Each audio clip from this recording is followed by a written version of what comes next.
시청자들 유튜브와 페이스북으로 보시면서 궁금한 점 직접 질문해 주세요. 몇 가지 질문 왔는데 좀 답을 간단간단 해 주십시오. 오늘은 영화 보고, 오늘 영화 보고 오셨다는데요? 네. 이거 아이디 얘기해도 되는 건가요? 이것도 아니죠. 땡땡땡? 이렇게 아이디. 심이라고 끝자가 그런데요. 실제 죽을 뻔한 적도 있으셨나요? 네, 있었습니다. 언제요? 어떤 상황에서? 실제 이제 그 애들하고 이제 쉽게 말하는 밀당이죠. 밀당을 하다 보면은 여러 가지 이제 시험을 하지 않겠습니까? 저에 대해서. 네, 저 안개부 끈앞풀인지 뭔지. 네, 회의도 하게 되고 또 어떤 때는 미인계도 쓰려고 하고 또 어떤 때는 무력으로 하기도 하고 어떤 때는 돈을 싸들고 하기도 하고 필요에 따라서는 이제 중국에 있는 깡패를 시켜가지고 생명 위협도 한번 주기도 하고 그때 이제 본능이 나온 거니까 그런 경우가 많이 있었어요. 그러면 이제 평양에서도 일부 얘기했지만은 그 당시 제1부부장 김명룡한테 권총 빼가지고 입안에도 쏴 죽인다고 협박도 당하고 이제 그런 상황. 잠깐만요. 좀 정확히 평양에 갔을 때? 예. 몇 년에? 그때가 아마 97년이나 96년도 생각하는데요. 97년, 96년이면 그 대선 북풍 공작 일어날 때가 97년이고. 97년 초반인 것 같습니다. 네, 한 그러니까. 4월, 3월 정도 될 것 같아요. 네, 그때 예. 계급이 어디 소속이요? 보위부 제1부부장입니다. 그 당시 우와, 이거 센데 그러면? 그러니까 보위부장이 그때 공성상태이기 때문에 실질적으로 보위부장 대리하고 있었죠, 이분이. 그러니까 실질적인 보위부장입니다. 보위부 그 당시 제1부부장. 제1부부장. 예. 이름이 김명룡. 김명룡. 아마도 뭐 이건 뭐 가명이겠죠. 잊지 못하시겠네. 예. 김명룡이가 밥 먹다가 아침에 밥 먹다가 갑자기 이제 얘기가 된 상황인데도 갑자기 이제 그 트립을 잡더라고요. 왜 충성서약을 안 쓰느냐. 충성서약을 왜 안 쓰느냐?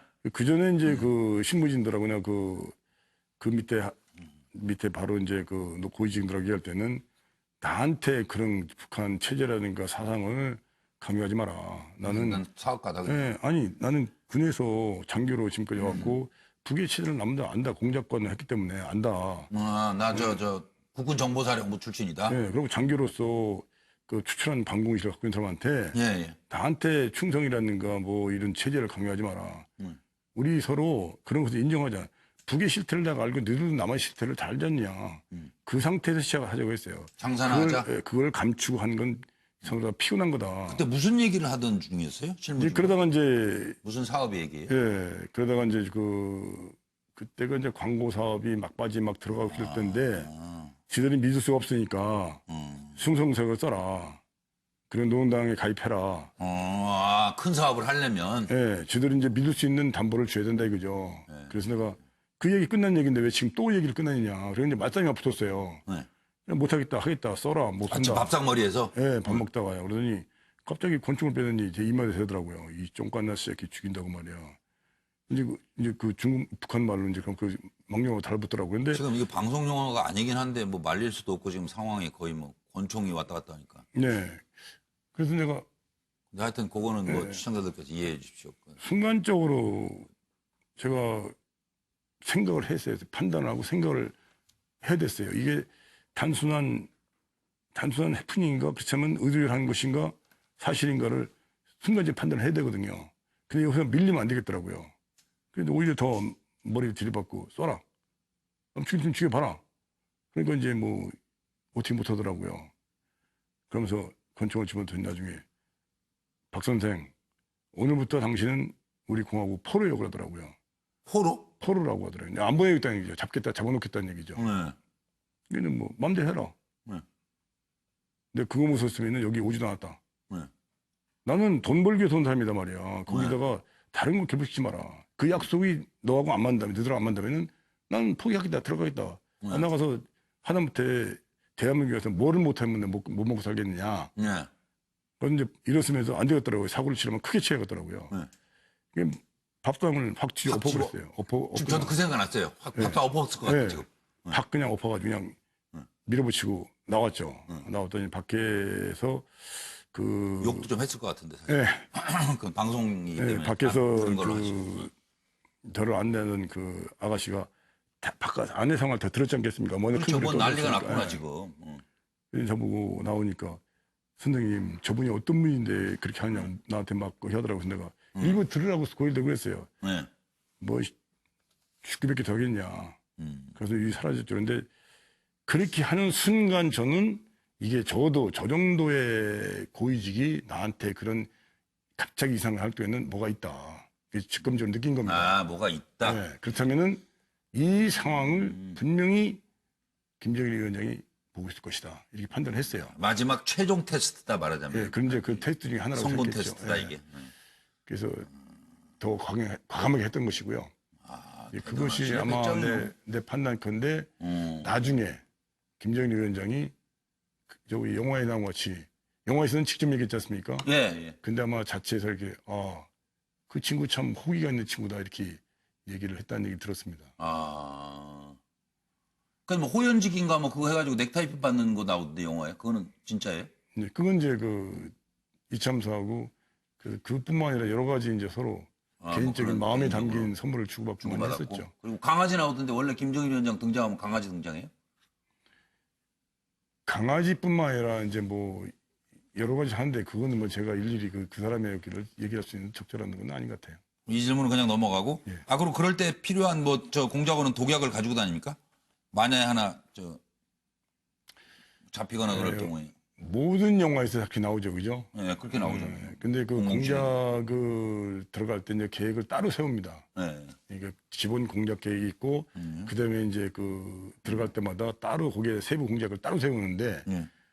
예, 거기에 이제 만약에 노출져 있을 경우에 예, 예. 1안, 2안, 3안 예, 예. 나오는데 독약을 숨기는 건 거의 그 드문 일이고요. 예, 만약에 이런 거 있어요. 무력침들이 갈 때는 아마 그게 가능할 겁니다. 예. 자기 소신을 가지고 가니까. 예. 근데 우리는 그걸 다 저한테 센터 당한다고 보여야 되거든요. 예, 예. 당한다고 그러면은 대략 제일 먼저 하는 것이 무성무기. 무성무기로 그러니까 이런 볼펜이라든가 내 손이라든가 우리 몸에 급소를 가지고 자기 스스로 목숨을 버리는. 예, 버리는. 그리고 두 번째 방안은 탈출. 그래서 형식적으로 탈출 계획은 다 세워놓습니다. 어떻게 탈출해서 만약에 국경을 넘었으면은 제일 가까운 우리 대사관이나 영사관에 가서 정해진 자기 그 주어진 그 번호가 있어요.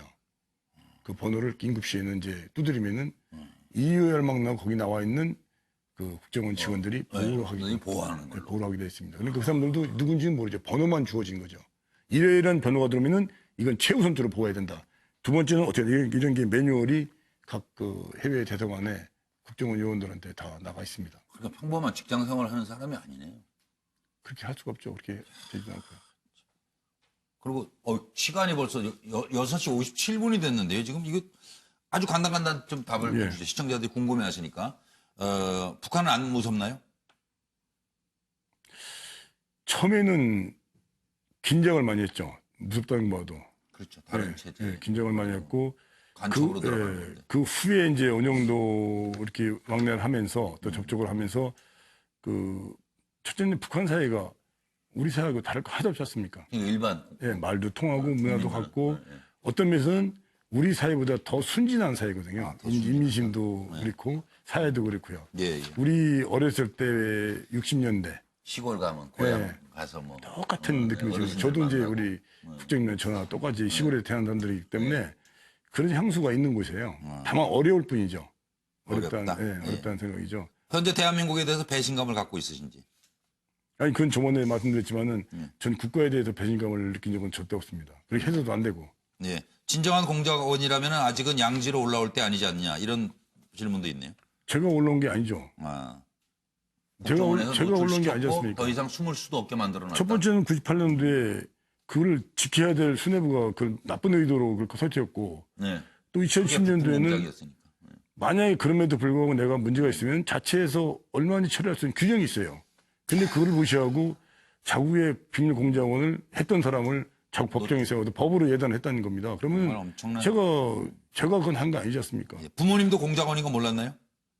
우리 어머님은 지금도 살아계신데 네. 그 자체를 모르시죠. 이게 무슨 얘기인지. 아, 참 안타까운 일이네요, 정말. 그래도 군인으로서 처음 시작할 때는 얼마나 꿈이 많았겠어요. 그렇죠. 대한민국의 예. 국군. 예. 저는 젊어서 한번. 그 순수한 야전군 장교로 무인의 삶을 한번 살아보고 하고 싶었어요. 예. 남자다웠을 것 같아요, 성격도. 아니 근데 박 선생님. 초등학교 때부터 줄곧 반장을 하고 그랬어요? 중학교 때도 그 반장하고 학생 그 당시 연대장하고 우리 저 고등학교 때 이제 그때는 공부 잘해야 갔어요. 제 앞에도 육사 가고 뒤에 공사 가고 그랬어요. 공부사 가르쳐 가고. 그저 부장님도 아마 교련했을 거라고 하는데 우리 때 교련했죠, 다. 교련 엄청 심하게 했거든요. 예, 그럼요. 고등학교 1학년 때도 제가 대장하고 2학년 때도 대장하고 3학년 때도 이미. 연대장하고 그러다 보니까 그 길로 자연스럽게 이렇게 마음이 정해졌던 거예요. 나는 군인의 길을 가야겠구나. 남달리 애국심이 좀 많으셨. 그러다 보니까 자연스럽게 더 남들보다 그 국가나 이런 민족에 대해서 생각할 수 있는 게 있었죠. 저는 안기부에서 아까 포섭당했을 때 솔직히 말씀드리면 어떤 영웅심리가 있었든지 허영심이 있었든지 멋지다 뭐 이래가지고 하려고 했던 아니죠. 건 그렇게 아닌가. 그러면 군에 있어야죠. 이건 멋지고 바깥에 전혀 드러날 수 없는 상황이니까 음지를 살해야 됩니까? 전혀 나를 숨기고 살아야 되니까. 슬픈 선택이네 어떻게 보면. 그러면요. 보통의 의지나 보통의 결심 없이는 할 수 없는 안 상황. 한다고 그러지 그랬어요 그때. 근데 그것이 내가 이제 운명이라고 생각했어요. 내가 주어진 그때 이제 그 얘기하신 분들이 접촉이 왔을 때. 예. 총 들고 싸우는 것도 애국이지만은 실제 자기가 가진 역량을 국가에 위해서 최선을 다하는 것도 애국이다 이렇게 말씀하시더라고요. 질문 뭐 수십 개가 넘게 뭐 계속 올라와서 지금 싸움 잘하겠네요 아저씨. 아저씨라고 부르는데 싸움 잘하세요? 말싸움은 잘합니다. 말싸움. 말싸움? 예. 그런데 이거 배울 거 아니에요 뭐 뭔가 기본은 할거 아니에요. 아니 그건 그 우리 모습 뭐 군인도 하셨고 하니까. 뭐. 예, 이미 저는 그 학교 다닐 때부터 학기도도 하고 그다음에 이제 군에 있을 때는 전 군이 다 그때는 태권도 유단자니까 태권도 배우고 기본적인 건 다 하고 있죠. 그러니까 아까도 말했지만 뭐 중국에서 뭐 중국 깡패들한테도 한번 위협당하고 뭐 네. 그런 상황에서 넘어가려면 예. 기본적인 격투기 정도는 다 할 줄 예, 알아요. 기본적인 이성을 해야죠. 기본 이상. 이상으로. 예. 손 한번 잡아봐도 돼요? 네. 이쪽. 뭐. 이야, 정말 대단한. 이게 약합니다. 저는. 약해지신 거예요? 예. 대단하시네. 제가 출감 후에 근력 조사를 해보니까 근육이 40%가 빠졌다고 하더라고요. 그럼요. 움직이지 않으면 빠져. 이 걷는데 걸어지질 않아요. 띠뚱거리지고요. 골프할 때 옛날에는 어마어마하게 나가서 장타였을 것 같은데. 힘이 아주 좋으신데. 2001년도 제가 그 정확하게 이제 기억하고 있는 게 1년에 이글은 거리가 안 나면 안 되지 않습니까? 보통 롱온에서 잡으니까. 예. 이글을 35개를 잡았던 것 같아요. 이건 거리죠. 거리가 우선. 아니 어떻게 딱 보면은 약간 저 세계적인 골퍼 최경주 선수 비슷하기도 해요. 체격이. 어깨도 넓으시고 팔도 보통 완력이 아니신데 지금 잡아 보니까. 우연한 게 이제 대학원 다닐 때 이제 골프를 입문해가지고요. 예. 이제 골프를 이제 한 미스터십 했는데 조건이 좋았죠. 거기는 이제 그 현역이니까 현역 신분에서 군 골프장을 마음대로 들어갈 수 있었으니까 그러게요. 그런 여건도 있었고 남다른 노력도 좀 있었습니다. 지금 한간 얘기할 때가 아니고 지금 엄청 바빠졌는데. 공작원 지금도 있나요? 흑금성 같은 공작원이 뭐 또 있나? 지금도, 저보다 더 나은 공작원이 얼마나 있다고 봐야 되죠. 지금도 있다. 그리고 총풍 사건 내막에 대해서는 조금 이따 좀 제가 여쭤볼 거니까요. 그때 궁금증을 푸시고요. 또 하나. 와이프분은 본인이 흑금성인 걸 언제 어떻게 아셨나요? 그 이대성 파일, 98년도에 이대성 파일이 터지고 나서 그땐 고백을 하셨어야 되겠죠. 아니 그냥 자연을 다 언론에 자연스럽게 이제 노출돼 알게 됐죠. 우리 집에 이제 기자들이 뭐 그 집 밖에다 포진해 버렸으니까 그때 이제 의외로 저는 무지하게 당하고 놀랄 줄 알았는데 담담해. 참 침착하더라고요.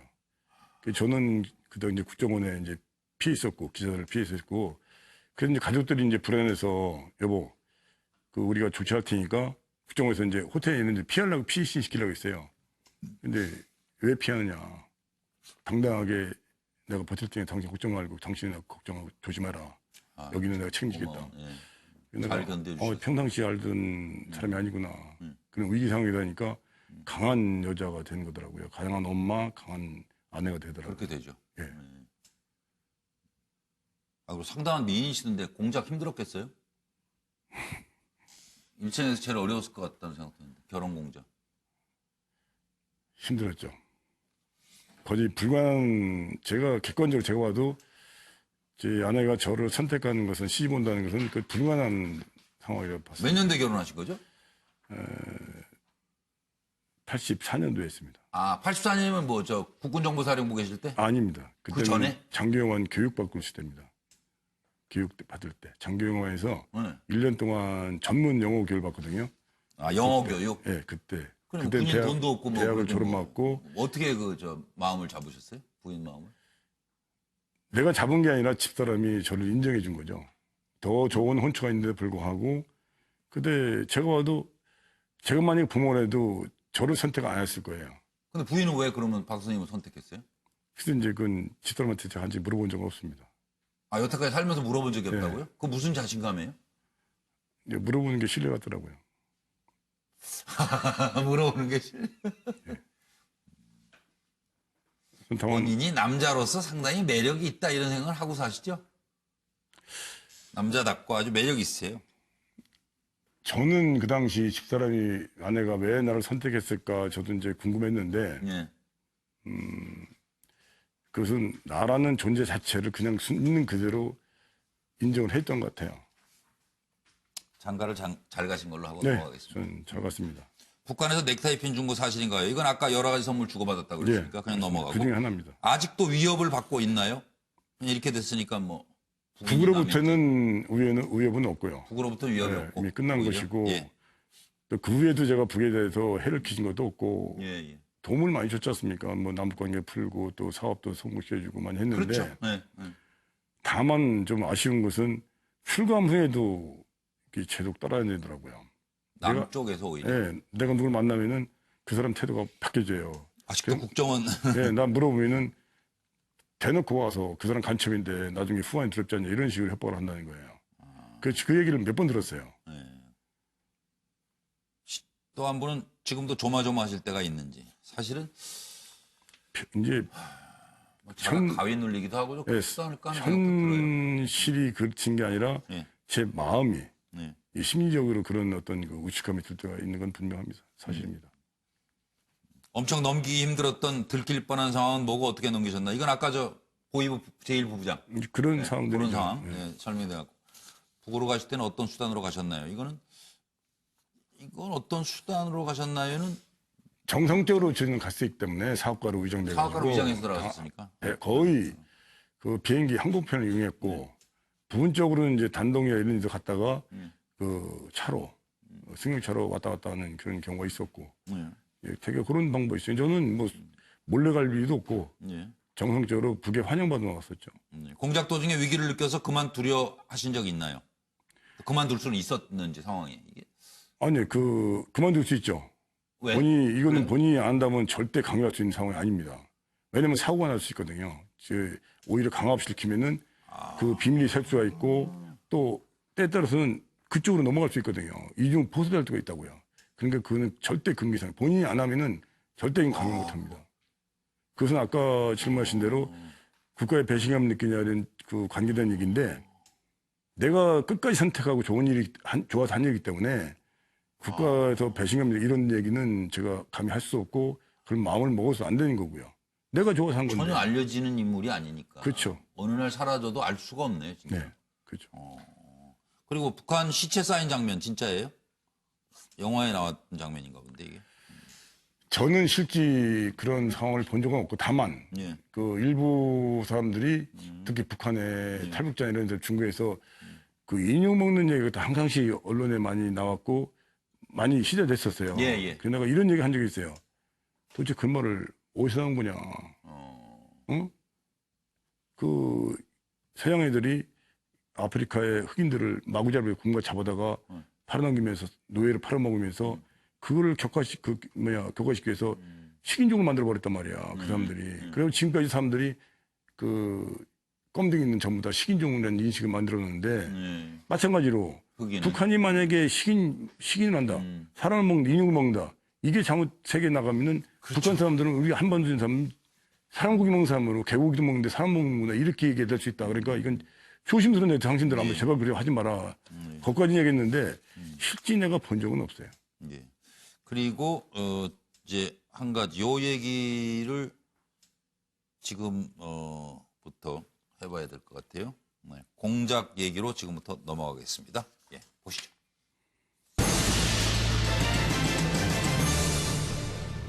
암호명 흑금성을 한번 추적해 보겠습니다. 어떤 공작들을 하셨는지. 90년대 북으로 잠입한 흑금성 무슨 공작을 했었는지 아자 커뮤니케이션 상무인데 이게 전문대 상무로 제가 잘못 쓴 것 같은데요. 그죠? 전무로 활동하셨고. 상무나 전무나 상관없습니다. 상무나 전무나 뭐. 하여튼 북한 골동품 매매 사업, 남북 합작 광고 추진, 성공한 대북 사업가로 승승장구하던 그는 북한의 핵 개발 상황을 파악하기 위해 북한 고위층 정보를 파악하고 북한의 남한 대선 개입을 파악한 것이 나중에 문제가 되는 거죠, 결국. 네. 김정일, 남한 대선에 관심이 많았다. 우리가 북한하고 DJ 죽이기 작전을 했다고요? 요걸 지금 여쭤보고 싶은 거예요. 정동영 당시 의원이었던가요? 네. 대변인. 네. 만나서 오익재 월북 사건 예고를 했는데 그게 현실화돼서 기절할 뻔했다 이런 얘기를 하셨는데요. 요 얘기부터 좀 들려주셨으면 좋겠어요. 어떻게 된 건지. 무슨 공작을 했나 이렇게 하는 적절치 않은 표현 같고요. 아 그래요? 예, 지금까지 실지 예. 원래 공작 여건을 조성해서 정치 공작으로 계획을 만들어서 국가공주로 채용한 얘기들은 거의 나온 적이 없습니다. 그건 나올 수도 없고요. 저도 네, 얘기하면 안 되는 것이고. 네, 예. 다만 그 공작을 추진한 과정에서 이루어진 부수적인 거, 예. 주로 정치적인 게 많이 이제 네. 있는 거죠. 바로 이런 것도 이제 정치적인 문제인데 예. 이런 것이 일반이나 바깥에는 그게 공작이 전부냐 이렇게 좀 잘못 알려주는 것 같습니다. 그런데 예. 이런 것은 진짜 공작이 아니고요. 예. 이게 공작하는 과정에서 무슨 일이 있었나 이렇게 하면 좀 적절한 표현 같고요. 예. 실제 공작은 아마 영원히 드러나지 않는다. 제가 발설할 수 있는 문제는 아니고 아. 필요에 의해서 국정원에서 그걸 오픈시킨다면 모르겠지만 그런 일은 아마 없을 거라고 생각합니다. 그래서 이제 그런 일을 하다 보니까 만약에 평범한 공작을 했다면은 평범한 성과를 올리는 공작을 했다면은 제가 관심 대상이 안 됐을 겁니다. 근데 열심히 하다 보니까 최고의 성과를 올리게 된 거죠. 그럼 거기서 최고의 첩보가 나오고 최고의 우리 원하는 자료가 수입되다 보니까 고위층들이 저 위에 최고위층에서 또는 대통령까지도 그 내용에 대해서 관심을 갖게 되는 거죠. 예, 그러다 보니까 어느 순간 제가 남과 북의 중앙에 서 있는 걸 알게 된 거예요. 그것도 대선이 막 시작된 상황에서. 예. 그때 그래서 고민을 했던 거예요. 그냥 시킨 대로 한 것이 이게 내가 옳은 것인가. 그때는 안기부 공작원이에요. 그때 공작원 때죠. 당연히 그냥 시킨 대로 일을 하면 되는 건데 예. 만약에 제가 처음서부터 대북 중국 국정원에 그다음 안기부에 공채 요원 들어가서 거기서 차근차근 밟아서 그 요원이 됐더라면은 사고가 딱 정해져서 경직돼서 그런 생각을 못했을 거예요. 그런데 저는 다행히 바깥에서 중간에 들어갔기 때문에 거기하고는 좀 생각하는 게 좀 체질적으로 좀 다르시겠네요. 실적으로 또 생각의 어떤 유연성을 가지고 있었다고 보면 되겠죠. 그런데 이런 사실을 알고 보니까 제일 먼저 고민을 하다가 최종적으로 이렇게 제 자신이 결심을 내렸어요. 내가 어떻게 행동하는 것이 국가 이익에 부응하는 것인가. 결국엔 나도 공작을 하는 것도 국가 이익 이런 것 때문에 이렇게 하는 건데 이거 어떻게 하는 것이 내 국가 이익에 진짜 부합하는 것인가를 그렇게 놓고 이제 제가 결정을 하기로 했어요. 그래서 조직의 지시를 어기게 되는 거죠, 말하자면. 벗어난 거죠. 벗어난 일을 한 거죠. 그럼 정동영 의원을 만난 게 먼저입니까? 김정일을 만난 게 먼저입니까? 이때 어떻게 일이 돌아가게 된 거예요? 김정일을 만나고 나서 그때부터 이제 북한의 대선을 향한 프로그램을 이제 알게 프로그램을 알게 된 거죠. 대남 전략을 알게 됐고 그 이후에 그럼 그 전에는 이제 우리 쪽에서 북이 어떻게 지금 국정원 그때 안기부, 청와대 그다음에 당 이게 어떻게 지금 북하고 이렇게 하는지를 미리 알았었고 그것이 이제 북은 그걸 활용해서 어떻게 대남 전략을 세우는지를 알다 보니까 이제 고민을 하게 됐고 그래서 그 과정에서 김정일을 만난 것이 대남 궤도 전략을 결정적으로 제가 이제 확인하게 된 거죠. 그때부터 이제 고민을 했고 아까 말씀드린 대로 그래서 이것은 알려줘야 되겠구나. 우리 국민의 의사와 반하는 그런 일이 있으면 안 되고 국민 선택이 방해받으면 안 되겠다는 생각을 하게 된 겁니다. 그래서 공작원이 생각이 너무 많았던 것 같아요. 그렇죠. 그게 시키는 대로 할 거를 그때 고민에 빠져가지고 그때부터 이제 이상하게 꼬이기 시작한 것 같아요. 네, 그렇죠. 제 인생이 그때부터 이제 그러니까 정도현한테 그걸 알려줬는데 처음에는 누군지도 모르니까 안 믿었을 거고. 안 믿었습니다. 근데 오익재 월북 사건 나온다 하는데 어느 날 보니까 오익재가 올라가서 뭐 이러고 저러고 하는 얘기가 나오고. 남북 간의 거래가 있는데 그것이 김대중 후보를 주기 위한 하나의 프로그램이 이제 존재하고 있다. 근데 그대로 가면은 내가 볼 때는 김대중 후보는 절대 작용이 안 된다. 예. 그 김대중 그 죽이기의 첫 번째 단계가 오익재 월북이다. 이렇게까지 해줬어요. 그랬더니 나중에 봅시다. 그러고는 이제 헤어졌는데. 예, 연락이 없더라고요. 근데 평양 가니까 오익재가 거기 와 있어요. 예. 그래서 그 사진을 찍고 내려와서 이제 와보니까 남한이 발표가 뒤집혀 있더라고요. 근데 DJ 정권이 탄생하고 나서 98년에 왜 그럼 이대성 파일이 터지면서 신분이 다 노출이 되는 그런 사건이 벌어져요? 사실은 고마워해야 될 판인데. DJ 정권에서. 아마도 그 일부에서는 그 97년 대선 과정에서 아마 이제 그 불법한 일을 그 새로운 정권에서 이제 그 수사를 하게 되는데 제가 아는 것은 아마 선제 공개를 했던 것 같아요. 나 건들지 마라. 나 건드리면 이런 일이 터진다.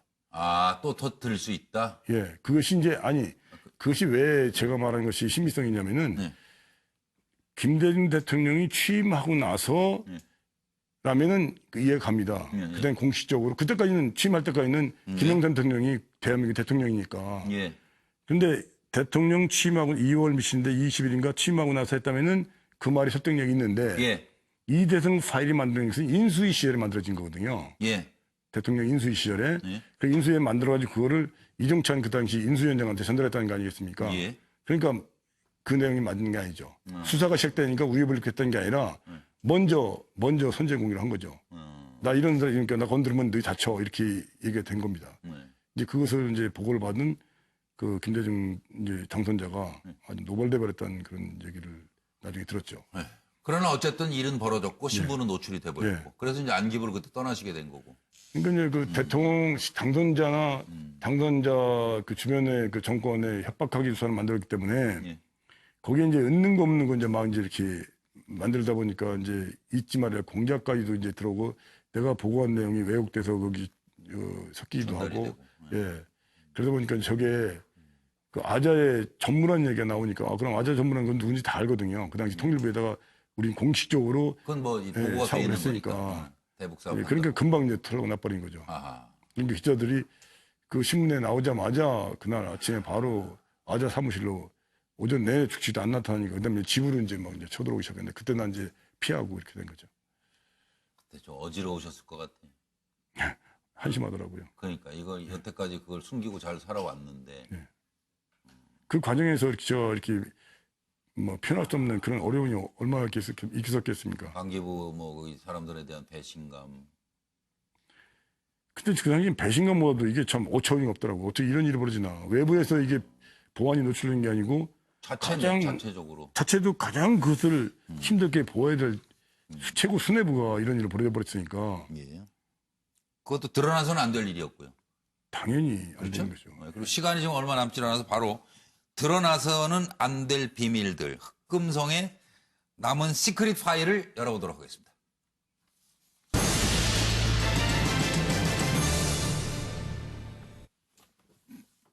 암호명 흑금성의 시크릿 파일. 북한의 최대 관심사, 이제는 말할 수 있다. 저는 오늘 박채서 선생과 인터뷰 80분 넘는 시간이 남는 거 아니야 했는데 좀 큰일 났습니다. 시간이 남긴커녕 뭐 질문도 할 게 아직도 많은데.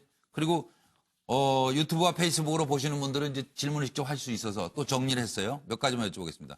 마지막에 광고 찍을 때 다시 북한 간부하고 만났는지. 그 리철인가? 영화에는 만나는 걸로 나오는데. 네, 같이 했죠. 아, 그래요? 예. 첫 번째 그 알려진 건 달리 네. 그 상해에서 광고 첫 번째 그 제작은 실패했어요. 네. 그래서 이제 그때는 이금철이라는 북한의 그 참사가 네. 책임자로 와서 했었는데 그 친구가 이제 이렇게 막 그 장난을 쳐가지고 그 못했죠. 그래서 이제 그걸 무산시키고 다시 2차 할 때 이제 그 이 참사가 책임 단장으로 내려와서 광고를 성공시킵니다. 박 선생님 그냥 그대로 공작원으로 활동했었더라면 이번에도 많은 정보를 얻어올 수 있었을 것 같은 생각도 드는데요. 오히려 북한에서는 많은 신뢰를 얻었던 것 같아요. 그렇죠. 지금 여기 내부 안기부 내부에서 이걸 오히려 공개해서 지금 이 모양이 돼버렸지. 결과는 뭐 아무래도 예측할 수 없는 거지만은 예. 제 자신이 욕심도 있었고 예. 또 아쉬움도 나중에 많이 있었죠. 예. 그러니까 그때 저 한 사람 저 북경 그 저 조선족 핵물리학자. 네. 예. 그 사람 하나 결국 정보 파악해서 그때만 해도 뭐 북한이 핵 제대로 가지고 된 거 없었잖아요. 핵무기가. 그때가 90년대 제가 한미 합동공제도로 갔을 때인데 예. 그런 그 북한이 핵을 개발하고는 그 얘기가 많이 있었어요. 예. 그래서 이제 그 미국, 한국의 모든 정보위원들한테 특별 네. 그 스페셜 임무가 떨어진 거죠. 아. 그 기존에 하고 있는 자기 공작을 왜 그 북한 핵 관련된- 관련 첩보를 수집하라. 수집하라. 예. 그게 있었는데 저희들은 거기에 나가면서 우리 공작을 하는 게 미국의 공작을 우리가 도와주러 나간 거기 때문에 모든 설비와 시설과 장비와 자금을 미국에서 받는 예, 거예요. 받아서 하는 겁니다. 근데 그때 이제 제가 가정을 해서 예. 그 가정이 맞들어 가지고 그 북한 핵이 그 만들어진 것을 사실을 통보를 받았죠. 나중에 결과로 다 끝나고 나서 네. 미국은 최종적으로 판단하는데 오래 걸리더라고요. 네. 저한테는 통보가 됐어요. 정확하게 지금 기억하는 것이 북한이 저급한 수준의 핵탄두 2개를 개발한 걸로 판단됨 이렇게 저한테 통보가 오더라고요. 네. 그럼 당연히 저는 그것이 그 수뇌부에서 우리 예. 대통령이나 미국이나 해서 이게 이제 막 문제가 돼가지고 그 해결처를 갔는지 하여튼 할 줄 알았는데 안개부 보고가 의외로 조용하더라고요. 지금 생각해보면은 그 당시 김영삼 대통령의 성정이 만약에 북한이 핵을 개발하는 것이 확인됐다면은 가만히 있을 뿐이 아니거든요. 왜냐하면은 그 후에 얼마 있다가 바로 북한 쌀회담이 막 이루어지고 쌀 주겠다고 했거든요. 네. 북에 핵을 개발하는데 그거 안 하고 쌀 준단 말이 도와준단 말이 나오겠습니까? 그 얘기 안 되는 소리죠. 아니 그러면 지금 한미합동 공작대에 계셨는데 국군정보사령부 본부에 있으면서 그럼 이게 아직도 활동 중입니까? 그건 저는 모르겠습니다. 모르세요? 예, 제가 뭐 알아도 못 밝힐 수 없고. 얘기할 수 있는 상황이 아니죠. 그러니까 그러면 지금 그 이후로 예를 들어서 공작이 제대로 안 이루어진 거 아니에요? 북한이 이렇게 핵을 무장할 때까지도 지금 우리는 정보를 제대로 못 가지고 있는 거 아닌가 하는 생각도 드는데요. 제가 우리 정보사나 네. 그다음에 국정원의 대북 공작, 다른 건 모르겠는데 대북 공작의 형태를 제가 일일이 설명할 수 없고 또 안다가도 얘기할 수 있는 상황은 아닌데 네, 물론. 제일 중요한 것은 이 공작원들의 신념과 충성심 이게 너무 중요합니다. 이 사람들이 만약에 조금이라도 왜곡된 정보 또 우리 사람들이 바라는 입맛에 맞는 첩보를 수집해서 보고하게 되면은 결국에는 그것이 이제 국가 정책에 엄청난 오류를 범하는 거거든요. 예를 들어서 나중에 이제 공개됐더라고요. 저는 그 미리 알고 있었는데 그 금창리 사건이 유명해졌습니까? 뚜리면 나와요. 금창리 사건이 아직 가장 좋은 번복이거든요. 성공한 것 같지만은 실제는 그 북한의 역공작에 말려드는 거거든요. 그래서 그거를 금창리 사건을 금창리 지역을 그 애들이 시찰하기 위해서 엄청난 대가를 지불하지 않습니까? 가보니까 동굴만 있는 거예요. 근데 그 당시 내가 그 나중에 후일자문 북한 애들한테 들어보니까 자기는 알고 있었다는 거예요. 공작은 신분권이 누가 들어오는지 걔를 포섭해서 오히려 거기다가 자료를 넘겨줘가지고 보내게 해서 그 미국이나 한국이 정부 당국이 그렇게 헛발질하게 만들었다. 바로 그게 가장 이제 알려진 거니까 바깥에. 그러니까 저희가 휴민트 중요하다 뭐 예, 이게 정말 그렇게 중요한 겁니다. 그리고 한 사람의 입이 그야말로 어떤 때는 국가 안명을 잡을 수 있는 그런 상황도 올 수 있습니다. 지금도 알게 모르게 어디선가 움직이는 공작원들이 있을 거 아니에요. 당연히 있죠. 우리나라뿐만 아니라 전 세계가 하는 가족도 거니까. 모르고 그렇죠.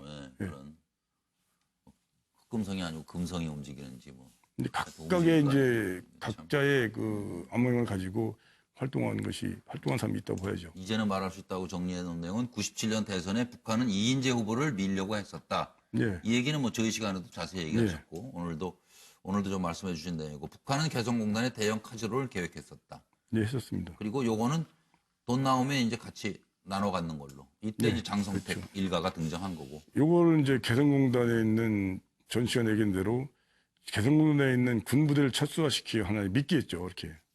그래서 거죠. 예. 지금도 그러면 군부대 비핵화의 어려움이 지금 군 쪽과의 갈등도 있다고 생각하세요? 제가 볼 때는 북한을 장악하고 북한을 실질적으로 통치하고 있는 집단은 딱 하나밖에 없어요. 아직도? 예, 군이죠. 거기 뭐 다른 당이 있는 것도 아니고 다른 민주화 세력이 있는 거 아니고 다른 어떤 시민단체가 있는 것도 아니고 없지 않습니까? 지금 김정은 정권에서도 마찬가지입니다. 마찬가지죠. 김일성 정권도 마찬가지고 군이 모든 일을 하지 않습니까? 하자면 농산일까지도 군인들이 나서 하지 않습니까? 그렇긴 해요. 예.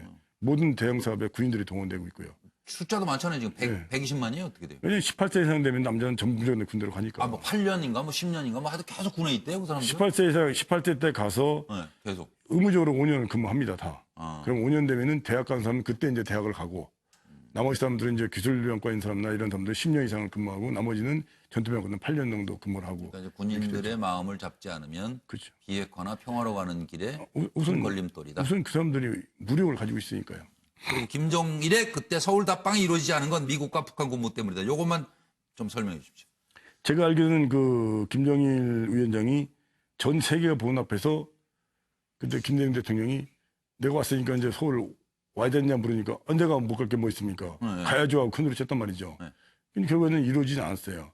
그럼 김정일이가 오고 싶어도 안 온 것도 아니고 우리 김대중 대통령이 뭐 오지 말아서 안 온 게 아니거든요. 예, 예. 물밑에서는 엄청나게 이게 이루어졌어요. 오려고 하고. 근데 제일 중요한 것이 예.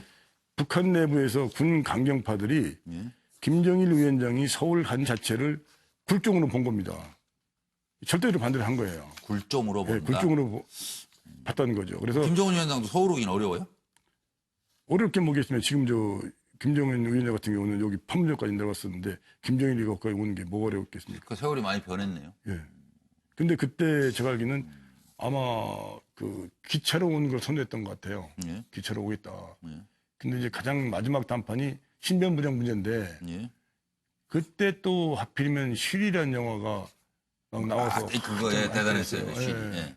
그러니까 김정일이 남한에 오는 서울에 오는 예. 그 순간 북한 군부는 전체 비상이 걸려 있을 거 아니겠습니까? 예, 예. 근데 만약에 성공하지 못하더라도 어떤 불순 세력에 의해서 김정일 우회 사건이 딱 터지면은 예. 그 순간 전쟁으로 벌어진다고 이렇게 본 거죠. 자, 시간이 얼마 남지 않아서 마지막으로 오늘 이 긴 시간을 얘기했는데도 혹시 꼭 하고 싶은 얘기를 못했다면 지금 한 1분 정도 기회를 드리겠습니다. 오늘 박 선생님이 우리 시청자들께 국민들에게 꼭 이건 말씀하고 싶었다는 얘기 들려주십시오. 예, 과거를 알면은 우리가 미래를 이렇게 알 수 있다고 생각합니다. 예. 제가 영화나 책으로 이렇게 국민들에게 말하고 싶은 것도 예. 제가 억울하다 그 당시 사건에 대해 변명하고 이런 생각은 전혀 아닙니다. 예. 다만 제가 알고 있는 상황을 이렇게 국민 여러분한테 또 알려지지 않은 사실 또 알려야 할 사실을 국민들에게 알림을 위해서 국민 여러분이 판단하고 선택하는데 조금이라도 도움이 됐으면 좋겠지 않겠냐. 지구도 대북 문제에 관해서는 그건 뭐냐면은 지구도 대북 문제만큼은 어느 개인 의정자나 특정 국가의 그 기관이 전유물이 아닙니다. 예, 예. 과거에 그들이 잘못 판단하고 잘못 시행해서 정책을 하면서 사건이 있던 것은 다 알고 있는 상황이거든요. 물리는 예. 북핵부터 그냥 각각 개인 천안까지 마무리해 주셔야 되는데요, 시간이. 예, 그런 이기 때문에 어느 때보다 국민들이 냉철한 판단과 냉철한 시선으로 그 남북 문제를 봐야 되고 또 우리 국민은 선택을 해야 된다고 생각합니다. 알겠습니다. 오늘 73주년 광복절에 공작원들이 애국심 없이는 할 수 없는 일이구나. 그 일을 해오신 영화 공작의 주인공 흑금성 박채서 선생을 만나봤습니다. 오늘 긴 시간 정말 고맙습니다. 예, 감사합니다.